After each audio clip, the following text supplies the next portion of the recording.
Déjà encore un grand merci à Olivier et Soraya pour leur invitation. C'est effectivement une belle occasion de présenter une partie de la réflexion que je mène dans le cadre de ma thèse. Thèse que je mène actuellement sous la direction de Pascal Detroux, que certains d'entre vous connaissent à l'Université de Liège, et qui porte sur le développement d'une pédagogie de la robustesse au sein de l'enseignement supérieur. Et ce que je vous propose dans le cadre de cette conférence, c'est un petit focus sur la notion de robustesse, pas dans son ensemble, mais en tout cas au travers des pratiques évaluatives. Donc voici comment je vais procéder. Je commencerai par poser le contexte dans lequel s'inscrit cette réflexion, qui est celui d'un enseignement supérieur qui est actuellement traversé par ce que certains appellent des polycrises, mais on reviendra sur cette définition.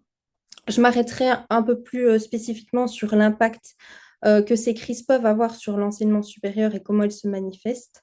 Je vous présenterai ensuite la notion de robustesse telle qu'elle est définie dans plusieurs disciplines. Également la définition de la robustesse qu'on a choisie, qui est celle d'Olivier Hamon. Et puis, je ferai une distinction entre la robustesse et la performance et la notion de suroptimisation. Je vous parlerai également de 7 critères qui sont importants et développés par Olivier Hamon et qui nous semblent, nous, pertinents à tenter de transposer dans le champ de la pédagogie et plus particulièrement dans ce cas-ci vis-à-vis des pratiques évaluatives. Et puis, je reviendrai sur le contrat social qui lie l'université et comment essayer d'incruster la réflexion de la robustesse dans cette tension-là avec la logique de reddition. Alors, commençons donc par poser le contexte en explicitant la notion de polycrise et en mettant en exergue comment ces polycrises-là se font ressentir au sein de l'enseignement supérieur.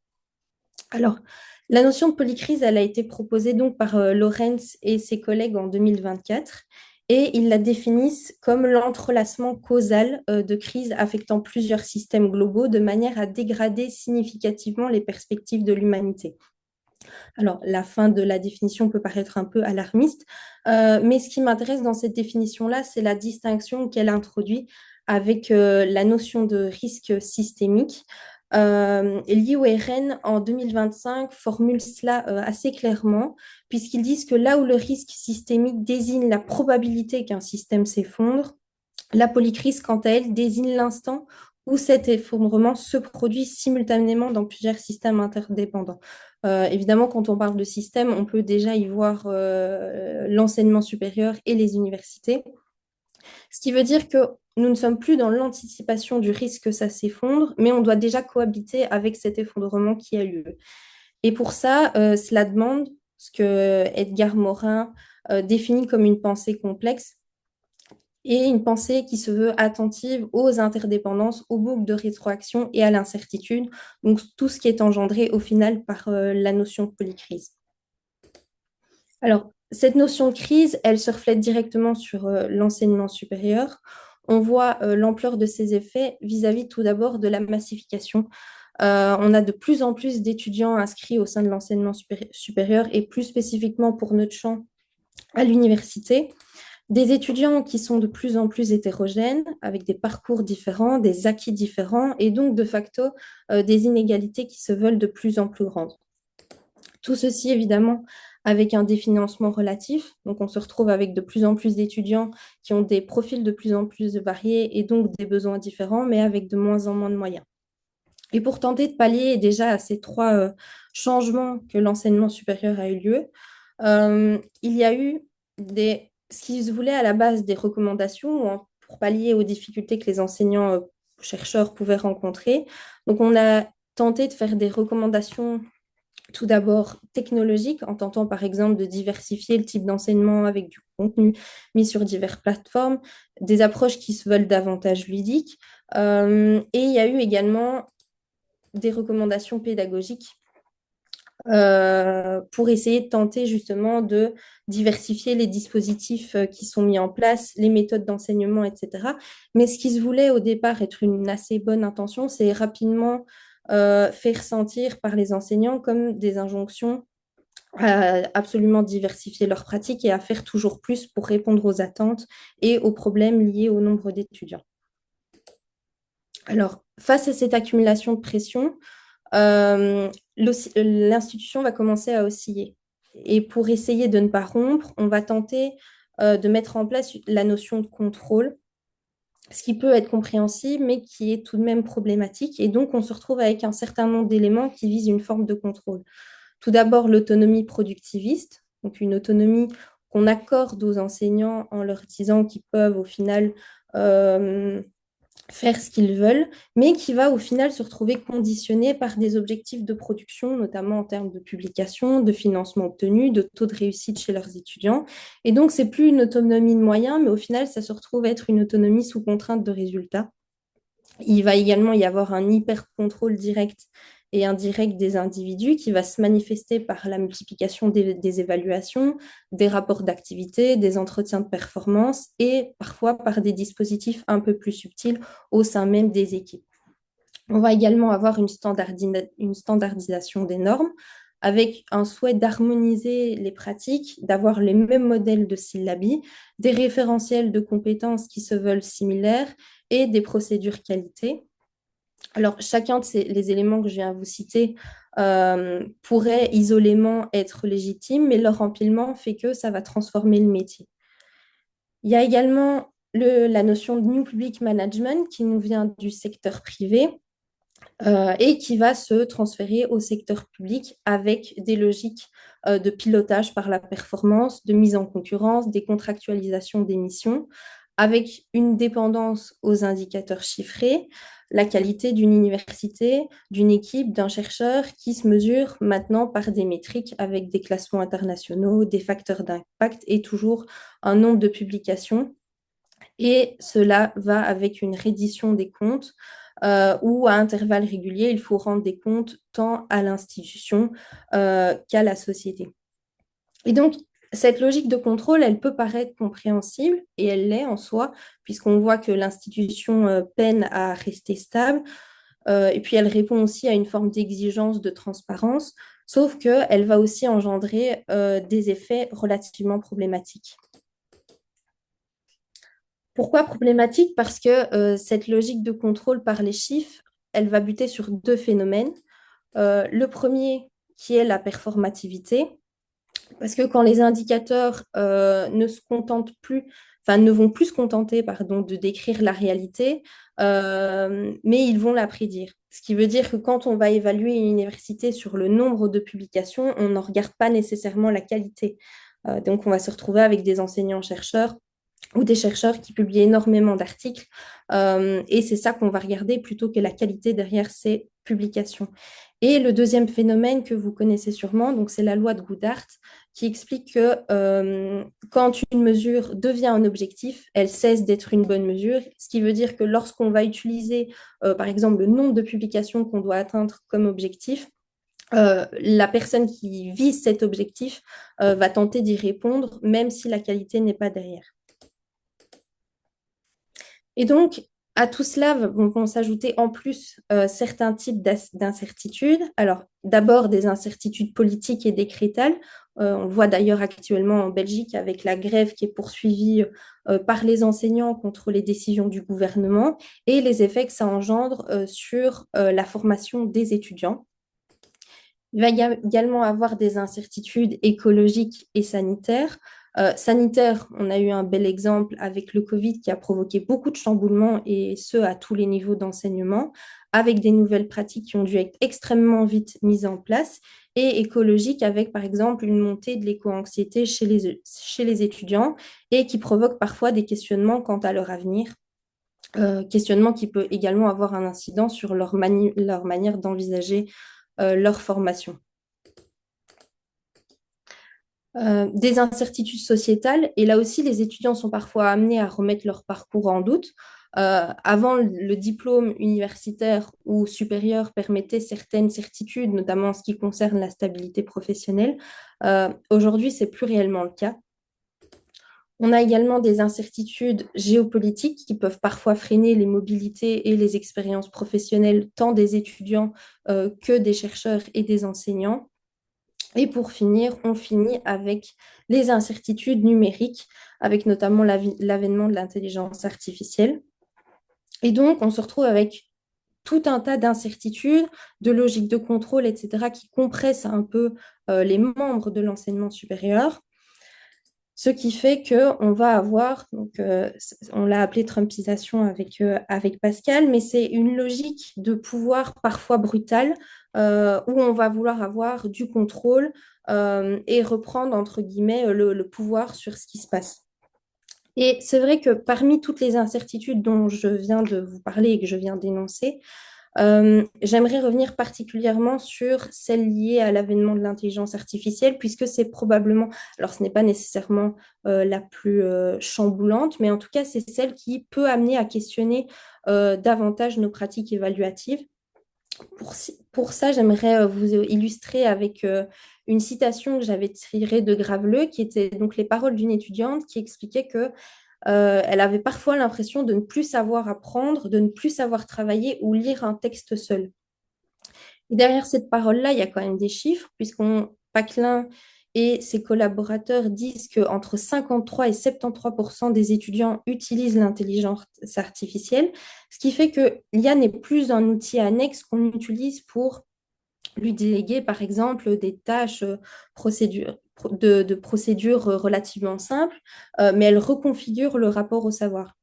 Et donc, Tomlinson montre que ce sont des opérations cognitives assez centrales comme le raisonnement, la structuration, la synthèse, autrement dit des compétences qu'on essaye d'évaluer chez nos étudiants et qui nous semblent essentielles à acquérir dans le cadre de leur formation. Et Microsoft a également sorti une étude avec Tomlinson qui appuie ces propos-là en disant que les métiers les plus exposés à l'automatisation par l'IA ne sont plus seulement les emplois manuels ou routiniers, mais ce sont aussi des professions hautement qualifiées qui mobilisent des compétences cognitives complexes et pour lesquelles on forme nos étudiants dans les institutions d'enseignement supérieur. Et donc, la question, c'est face à cette rupture-là, quelle doit être notre réponse pédagogique? Ou en tout cas, du moins, est-ce que notre réponse pédagogique est encore actuellement suffisante? Et faut-il apporter une autre réponse? Et c'est justement là, pour ça en tout cas, que j'aimerais introduire la notion de robustesse, puisque à notre sens, elle peut amener en tout cas une réflexion assez féconde pour voir quel type de compétences est-ce que nous ne pourrions pas faire acquérir à nos étudiants et qui ne pourraient pas être supplantés par l'intelligence artificielle. Alors, il faut savoir que la robustesse, à la base, ce n'est pas une notion pédagogique au départ. Elle est mobilisée dans de nombreuses disciplines et il m'a semblé quand même intéressant de vous montrer dans quelle discipline est-ce qu'on pouvait retrouver une définition de la robustesse, quels étaient les points de convergence et de dissonance et pourquoi nous avions choisi une autre définition que je vous présenterai par la suite. Donc, en biologie des systèmes, Stelling et ses collègues la définissent comme la capacité à maintenir les performances face aux perturbations et à l'incertitude, ce qui en fait une propriété fondamentale des systèmes vivants. En économie, on parle d'une règle de décision robuste, donc celle qui performe bien sous une variété de modèles probabilistes en évaluant la pire performance possible. On retrouve également une définition dans le domaine de l'intelligence artificielle où ils définissent la robustesse d'un modèle comme sa capacité à maintenir des performances prédictives stables face aux variations dans les données d'entrée. Et pour finir, en ingénierie du contrôle, où on parle de la capacité d'un système de contrôle à maintenir la stabilité et les performances en présence d'incertitudes. Alors, je ne sais pas si ce qui vous frappe est la même chose que ce qui m'a frappé, mais en comparant ces définitions, on voit qu'il existe une double tension qui les traverse toutes, même si elles proviennent de domaines disciplinaires assez variés. D'un côté, on a une convergence. La robustesse, c'est la capacité à maintenir en fonctionnement face à l'incertitude. Sur cela, tous les auteurs s'accordent, peu importe la discipline. Par contre, il y a une dissonance assez notable. Presque toutes ces définitions associent la robustesse à la performance. Or, c'est le point sur lequel Olivier Hamon n'est pas d'accord, puisque la définition que lui nous propose, c'est celle d'un système qui parvient à maintenir sa stabilité malgré les fluctuations qu'il subit. Donc, pour le petit élément de contexte, Olivier Amand, c'est un biologiste français qui, lui, a principalement basé son travail de recherche sur les systèmes vivants et notamment sur l'étude des plantes. Et lorsqu'il nous donne cette définition-là de la robustesse, il l'oppose fermement à la notion de performance. Pour lui, il n'est absolument pas question d'associer les deux dans la définition. Il dit qu'il faut même ringardiser la performance, puisque c'est la performance qui conduit à amener de la fragilité dans un système. Nous, le parti pris qu'on a pris, c'est de dire que la performance, il faut la redéfinir. En tout cas, on peut plus se permettre de la mettre comme cœur de réacteur de nos systèmes, mais que c'est la suroptimisation qu'il faut combattre. Et Amand, lorsqu'il a étudié les plantes, etc., pour réussir à déterminer ce qui faisait qu'elles pouvaient être robustes, il a identifié plusieurs caractéristiques et nous avons décidé de vous en présenter 7 que je vais vous nommer ici, donc la lenteur, l'inefficacité, la redondance, l'incertitude, l'inachèvement, l'hétérogénéité et l'incohérence. Et même si ces termes peuvent avoir une consonance assez négative, on se rend compte que dans le vivant, ce sont des sources d'adaptabilité et que c'est justement ça qui permet aux plantes d'être robustes. Alors, notre parti pris, c'était de voir si éventuellement le concept de robustesse et ces caractéristiques-là pouvaient être transposées à la pédagogie. Ça, c'était le premier test. Et le deuxième test, c'était de voir si elles offraient des pistes concrètes et qu'elles étaient en fait fécondes dans une réflexion autour de la pédagogie. Et là, en l'occurrence, ce que je vais vous présenter, c'est un travail autour de cette caractéristique pour les pratiques évaluatives. Mais avant ça, j'aimerais juste revenir sur le point, le distinguo que nous souhaitons faire entre performance et suroptimisation. Pourquoi? Parce que ce serait probablement compliqué de demander à l'université d'être plus du tout axé sur une logique de performance, même aux étudiants ou même aux enseignants, etc. Et nous, ce qu'on a voulu faire, en fait, c'est de montrer que, donc vous voyez sur la gauche de l'écran, la zone verte, c'est principalement la robustesse avec évidemment des petites bosses, etc., qui sont des excès, enfin pas des excès, mais qui sont des montées en performance. Alors, il peut y avoir des grands moments de performance et des plus petits, mais globalement, il y a toujours un retour à une forme de robustesse, donc à un état stable où on n'est plus dans un état de performance. Ce qui est critique et ce qui nous semble dangereux pour nous, c'est à partir du moment où on entre dans une phase de suroptimisation. Donc, c'est-à-dire qu'on va être sur une surperformance qui ne va faire que monter ou pour laquelle, en tout cas, on n'aura jamais un retour à un état stable de robustesse. Et c'est là que ça va créer de la fragilité parce que le système va être surtendu en permanence et c'est là qu'il va finir par craquer.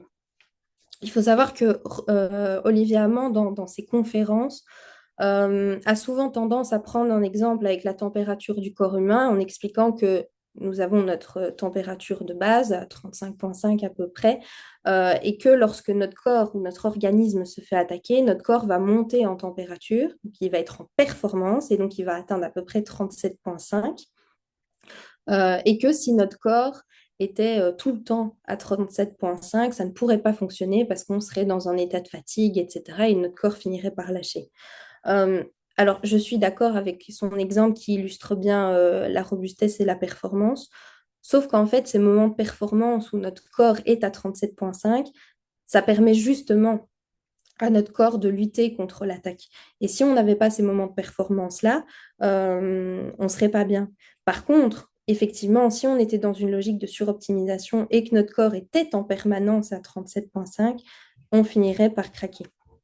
Et donc voilà, c'était pour moi important de faire d'expliciter réellement les termes et de montrer que la performance, on en a tout de même besoin et que ce n'est pas simplement la performance qu'il faut opposer à la robustesse, mais plutôt une logique de surperformance ou alors de suroptimisation.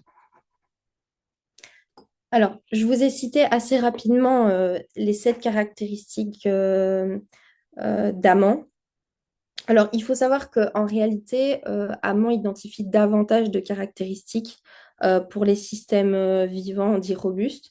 Mais il faut savoir qu'elles ne sont pas toutes transposables à la pédagogie de la même façon et que notre choix, ça a été de retenir les sept qui nous semblaient pouvoir fonctionner comme des principes opérationnalisables, c'est-à-dire des principes susceptibles d'orienter concrètement les pratiques évaluatives. Donc ça, vous les voyez au centre du schéma dans la partie qui est vert clair. Euh, lenteur, incohérence, hétérogénéité, inachèvement, incertitude, redondance et inefficacité.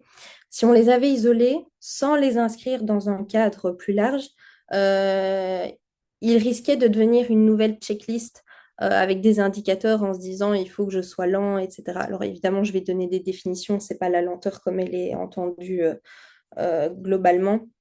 Mais du coup, ça nous semblait important de les mettre dans une sorte de cadre conceptuel qui reprend d'autres principes robustes, mais qui pour nous peuvent être entendus comme plus larges. Donc, vous avez par exemple la systémie qui va inviter à penser les apprentissages comme des systèmes ouverts en interaction permanente avec leur milieu, mais aussi leurs membres. La coopération qui peut rappeler que l'apprentissage est fondamentalement un processus collectif et non la multiplication de performances individuelles. Et on peut aussi évidemment aller plus loin au sujet de la coopération en évoquant une coopération à tous les niveaux au sein de l'institution.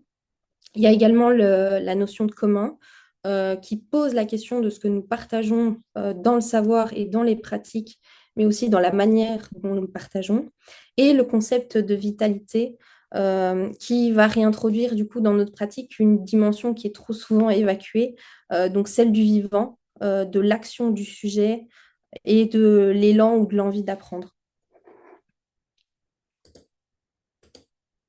Alors, j'en arrive maintenant à la robustesse au travers des pratiques évaluatives. L'objectif était pour chacun donc des sept critères de l'ancrer dans une pratique concrète évaluative ou une réflexion un peu plus large, vous allez le voir. Mais je tiens quand même à spécifier que ce ne sont pas des correspondances exhaustives qui ont été faites. Il y a d'autres pratiques qui auraient pu être citées, mais ce que je vous propose, c'est une illustration pour penser ces caractéristiques qui, pour Amont, sont volontairement provocatrices, mais qui, dans notre cas, doivent être réfléchies comme des leviers de réflexion euh, et entendues dans un sens pédagogique. Alors, je vous propose de commencer par la lenteur, et pour incarner ce critère-là, je vous propose le portfolio réflexif. Alors, pourquoi le portfolio? Parce il inscrit l'évaluation dans une temporalité assez longue. Fischer et ses collègues le décrivent comme s'inscrivant dans une perspective réflexive et expérientielle de l'apprentissage et de l'évaluation, ainsi que dans une visée de responsabilisation de l'étudiant vis-à-vis de son processus d'apprentissage et d'évaluation. Et Garnier et Marchand ajoutent que les processus réflexifs se constituent pour tous sur la durée et sur la régularité des échanges. Autrement dit, c'est quelque chose à installer dans un temps long.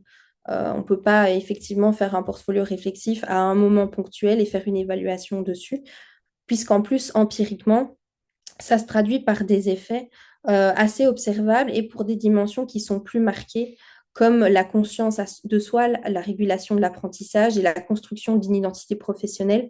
Et ce ne sont pas des compétences qu'on évalue par un examen ponctuel, ce sont des compétences qui se déploient sur une certaine durée. Et c'est là pour nous le point assez essentiel, puisque le portfolio, par le temps long qu'il va induire, développe chez l'étudiant des compétences qui vont tendre justement vers de la robustesse. La capacité à habiter l'incertitude, la capacité à réguler son propre apprentissage dans la durée et la capacité à construire un sentiment de maîtrise qui ne va pas dépendre uniquement d'une performance ponctuelle, mais qui va dépendre de tout un cheminement que lui va mener au travers de ce que l'enseignant va mettre à sa disposition. Et donc, c'est en quelque sorte une évaluation qui fait confiance au temps, à l'étudiant, au temps que l'étudiant va y accorder et au cheminement qu'il va faire pour réussir à atteindre les objectifs finaux. On va passer maintenant à l'inefficacité. C'est probablement le critère le plus contre-intuitif. C'est difficile de revendiquer une forme d'inefficacité dans nos pratiques évaluatives.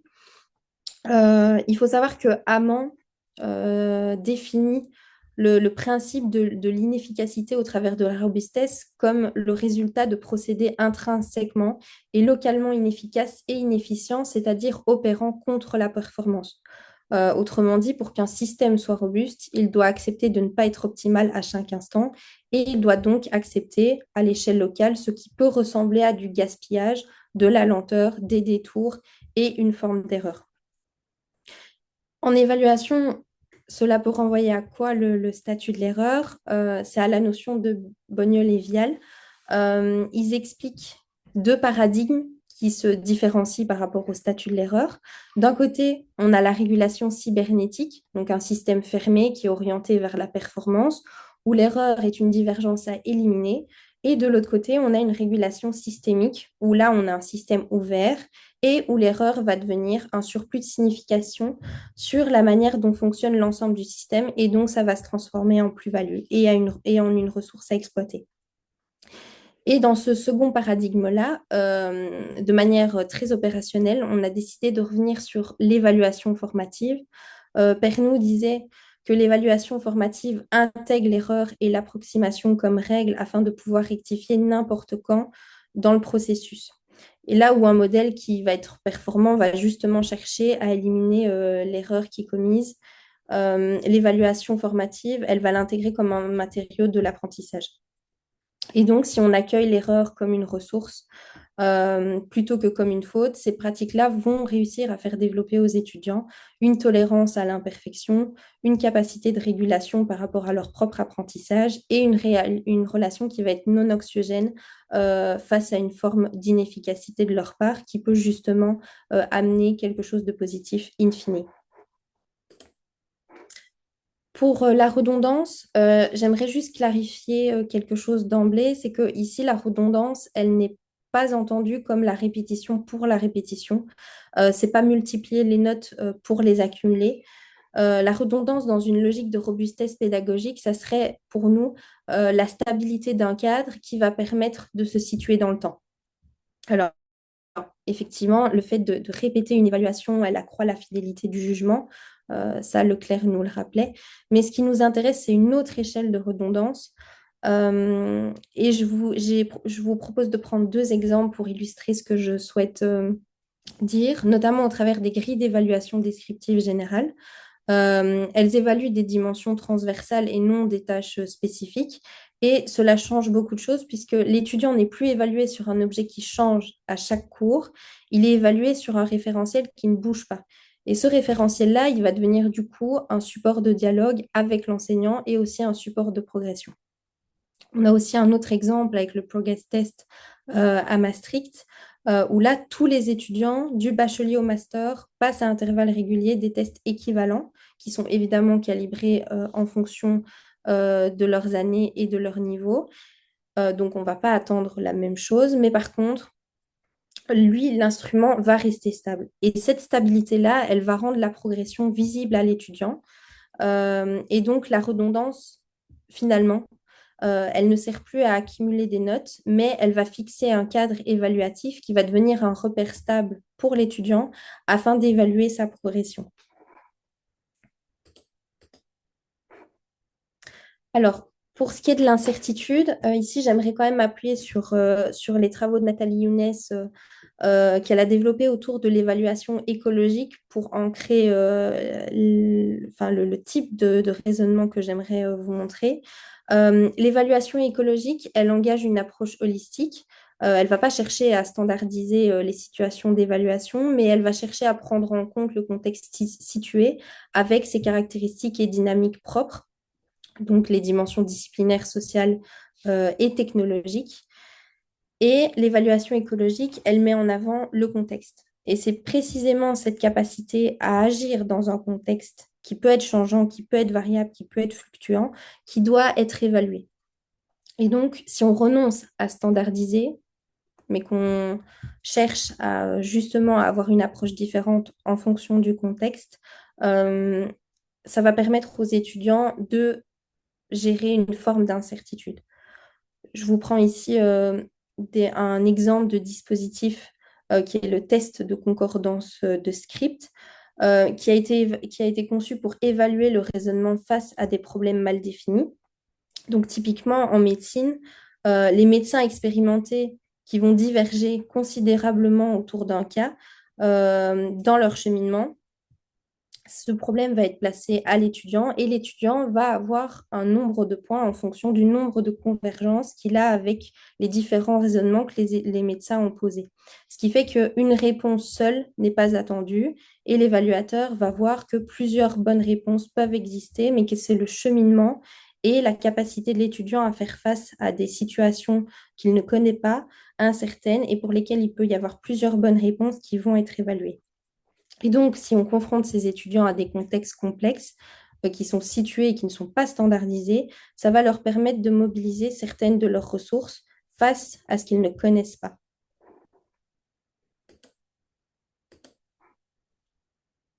Pour la notion d'inachèvement, euh, j'aimerais quand même nommer une difficulté, c'est que l'évaluation, traditionnellement, c'est un acte de clôture. On attribue une note, elle certifie un niveau et elle fige un jugement dans une norme qui est considérée comme stable, que ce soit à la fin d'une formation ou à la fin d'une année ou à la fin d'un cours. Et donc, c'est presque une contradiction avec la notion d'évaluation. Et donc, pour ça, j'aimerais me reposer sur le concept d'émancipation de Christophe, justement, et de Marcel. Euh, donc, le mot, il est forgé à partir d'émancipation et d'évaluation, et il va désigner une démarche qui refuse de figer les critères de jugement dans une norme définitive et qui s'inscrit dans un dialogue mouvant et non immuable autour de l'évaluation. Et donc, ce concept d'émancipation, il s'inspire de la boucle récursive de Morin. C'est le fait de remettre en cause l'ordre existant pour s'assurer qu'il reste en phase avec le système. Et donc, il y a une perpétuelle remise en question intégrée au dispositif lui-même.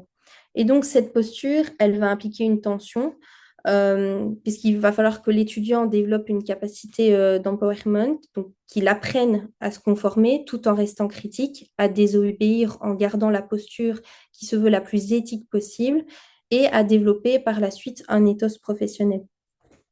Et donc, l'émancipation, elle va permettre de développer chez l'étudiant la capacité à habiter un référentiel en mouvement.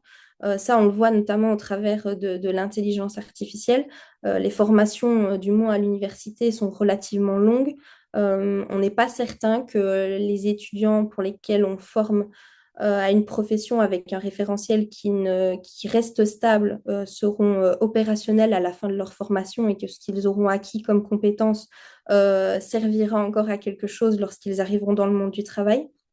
Et donc, le fait de pouvoir remettre en question le référentiel de compétences ou même leur futur positionnement par rapport à leur entreprise, à leur formation et en ce qu'on va leur demander, pour moi, ça me semble en tout cas être une qualité première. Sixième critère, l'hétérogénéité. Ici, le propos est presque évident, mais je vais quand même rapidement passer dessus. Aucune méthode d'évaluation ne peut mesurer tous les niveaux de compétences, ça on le sait.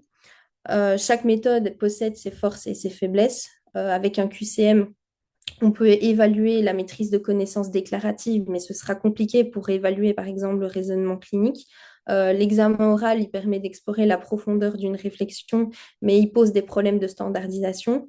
Et donc, la multiplication des modalités peut s'imposer puisque les défauts des unes seront comblés par les qualités des autres.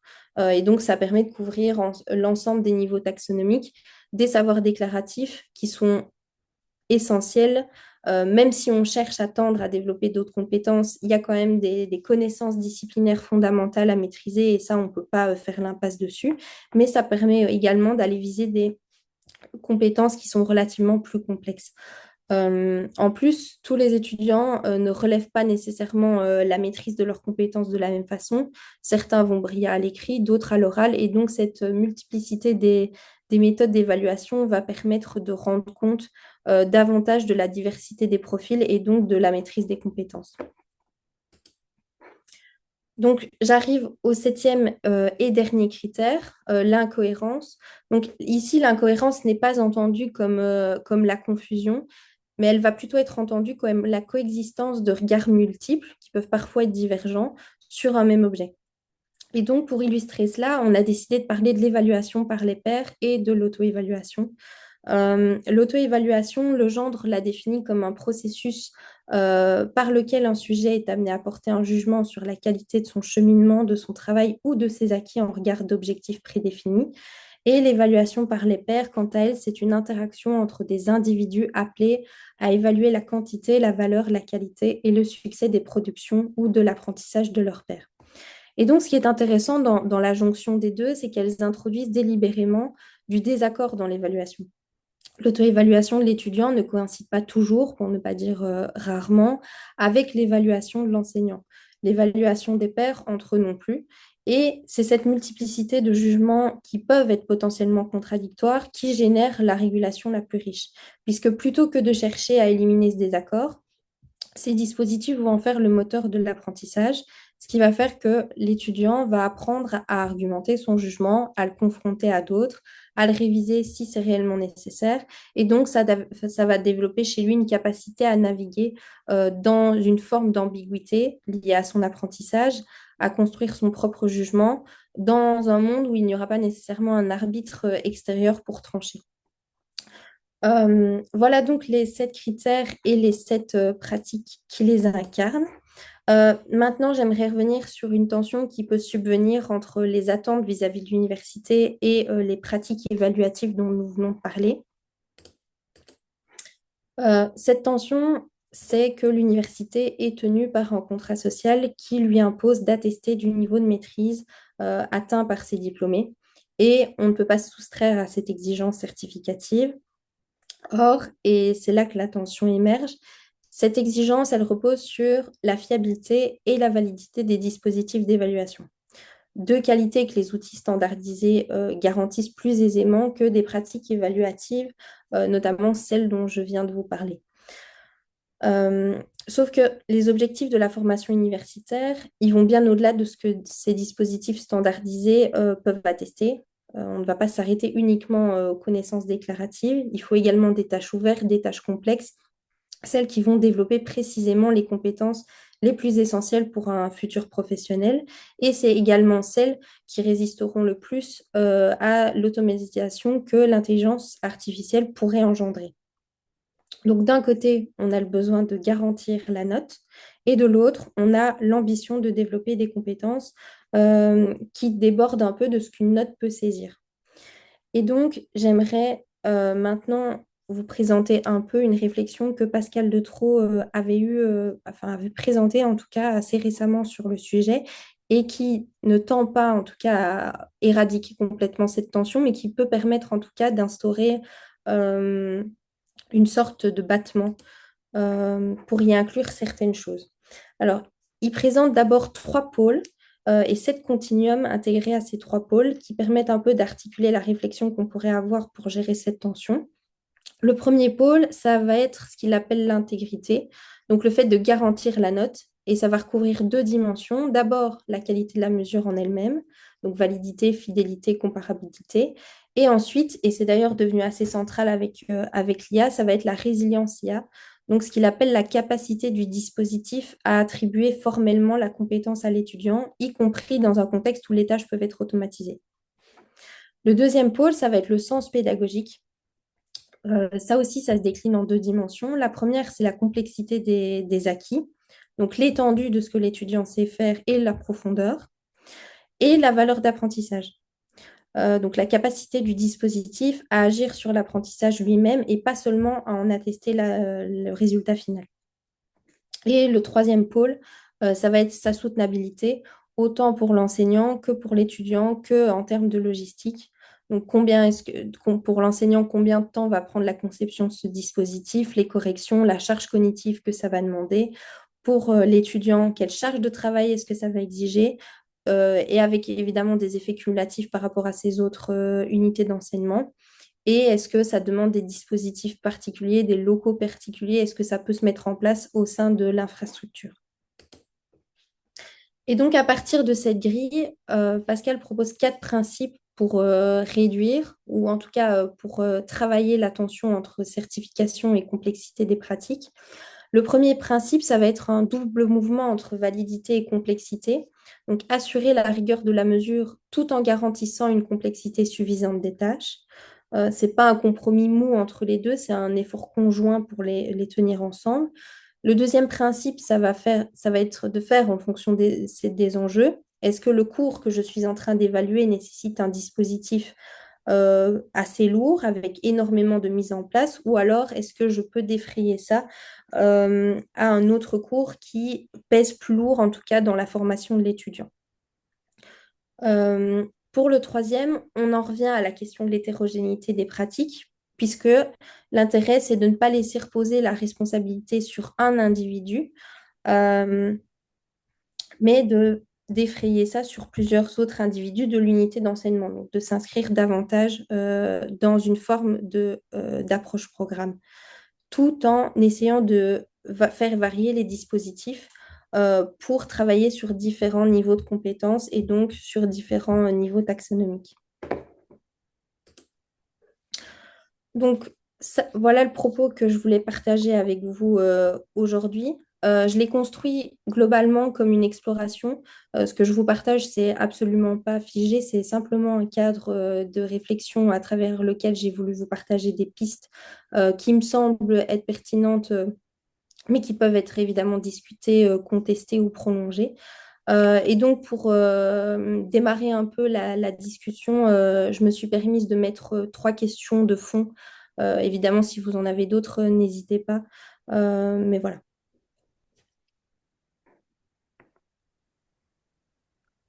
Merveilleux. Merci beaucoup, bravo. Bravo. Je vais arrêter l'enregistrement.